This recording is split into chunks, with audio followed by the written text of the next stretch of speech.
బాబు next ఏపీలో ఏ ప్రభుత్వం వస్తే బాగుంటుంది? 100కు 200% జగన్ జగన్ కాదు, జగన్ అనే తోడు రాడు 100%. చంద్రబాబు అనే పర్సన్ మనకు 100% వస్తాడని నాకు నమ్మకం ఉంది.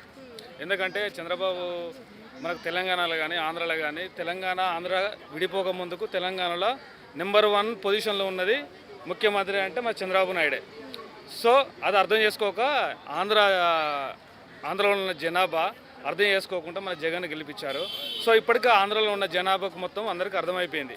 సో ఇది ఒక ఛాన్స్ ఇచ్చిర్రు, అర్థమైపోయింది. నెక్స్ట్ టైం మాత్రం 200%, 100కు 200% జగన్ రాడని చెప్పేసి నేను కోరుకుంటున్నాను.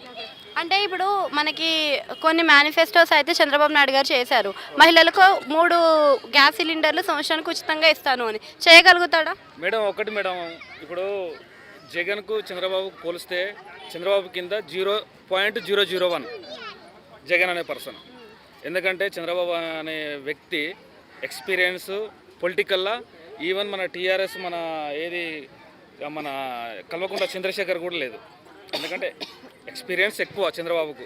ఎక్కడ ఏం చేయాలి, ఏ పనులు చేస్తే ఎట్లా డెవలప్ అవుతారు, పేదోళ్ళు ఎట్లా డెవలప్ అవుతారు, ఉన్నోడు ఎట్లా ఉంటాడు, లేనోడు ఎట్లా ఉంటుంది అనేది చంద్రబాబు నాయుడుకు 100% తెలుసు.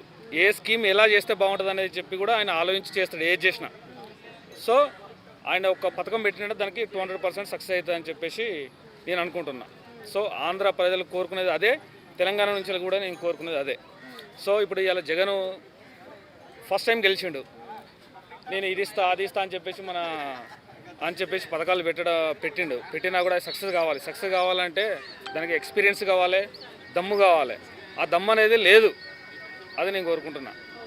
అంటే ఇప్పుడు మరి ఉద్యోగాల అవకాశాలు వస్తాయా చంద్రబాబు నాయుడు గారు అధికారం? 100% వస్తాయి. ఎందుకంటే ఆయనకు ఎక్స్పీరియన్స్ అయిపోయింది. ఒక్కసారి ఓటమికి పాలైనడు నెక్స్ట్ ఎక్కడ నేను తప్పు చేసినా, ఎక్కడనైతే నేను ఒక స్టెప్ వెనకకు పోయినానని చెప్పేసి ఓడిపోయినాడు తెలుసుకుంటాడు.